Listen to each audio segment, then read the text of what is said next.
avion présidentiel. Monsieur le Premier ministre, mën nga jël kàddu indi say tontu.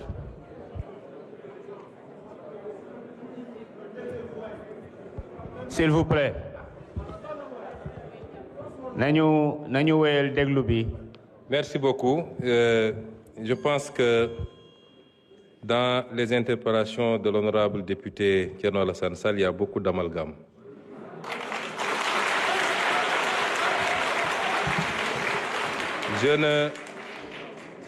Je n'ose pas mettre ça dans la mauvaise foi, mais je pense qu'à un certain niveau, il faut prendre le temps d'aller écouter ce que les gens ont dit et non pas de se laisser emballer par les commentaires et les commérages. Je n'ai jamais dit que tel fonds était haram. J'ai dit que la caisse noire... Je voudrais, après que vous ayez le temps d'écouter par vous-même, j'ai toujours dit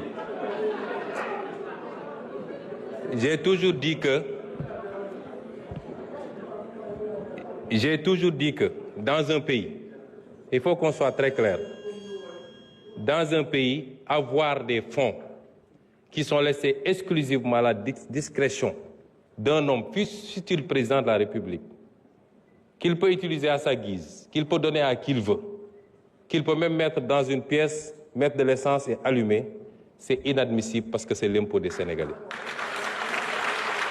Par contre, dans tous les pays du monde, et même dans ceux qu'on appelle les plus grandes démocraties, il y a ce qu'on appelle les fonds secrets, qui permettent de régler des situations qu'on ne peut pas afficher publiquement et qui font l'objet d'un encadrement.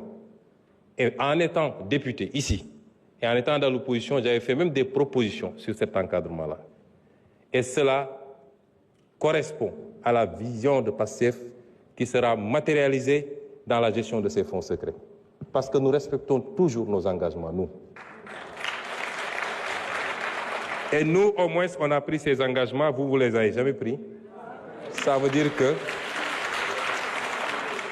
dire que vous auriez largement joui des fonds politiques, comme vous avez joui du régime de Macky Sall pendant des années sans avoir jamais dénoncé.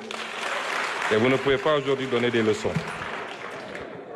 Le budget 2024, le budget 2025 est un budget qui a été pris dans les conditions que tout le monde connaît. C'est un budget à minima qui a permis au moins de sauver cette année budgétaire, de ne pas être face à un blocage à la date, à l'échéance. Mais il était évident qu'entre l'installation de l'Assemblée nationale et le moment du vote du budget, il était impossible de procéder à l'élaboration d'un budget dans des standards que tout le monde accepte. Et c'est pourquoi nous sommes en train de travailler à la loi de finances rectificative que vous appelez, qui sera celle qui sera réellement conforme à notre programmation. Et austérité, c'est vous qui l'avez dit. Nous ne sommes pas dans l'austérité. C'est l'impression que vous ne comprenez pas ce que c'est que l'austérité. Nous ne voulons pas que le pays s'arrête malgré la situation difficile.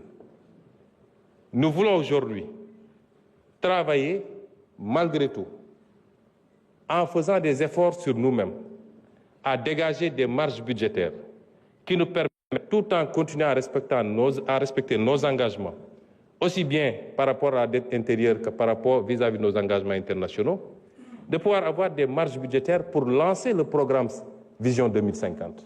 C'est de ça qu'il est question. Et ça, ce n'est pas de l'austérité.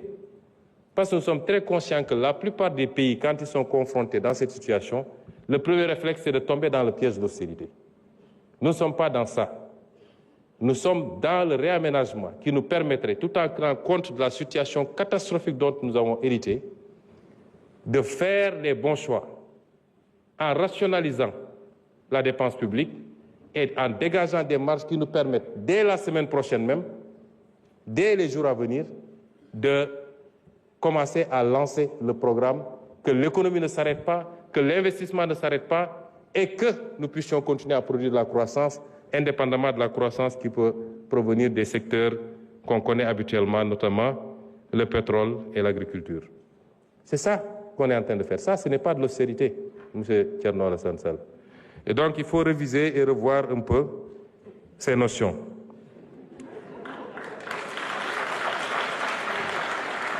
Et vous dites que nous sommes restés 11 mois sans prendre de mesures. Ah non. Durant ces 11 mois, on en a tellement pris des mesures correctives. Mais il se trouve que quand vous arrivez, vous héritez d'un État. Vous lancez des travaux. On ne se lève pas pour dire je rationalise telle agence, j'enlève, etc. On fait des études pour être sûr que les choix qu'on va faire sont les bons. Un État, c'est assez sérieux.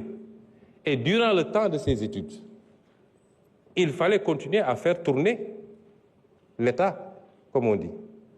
Et il fallait mettre des gens à la place qu'il faut pour qu'ils travaillent.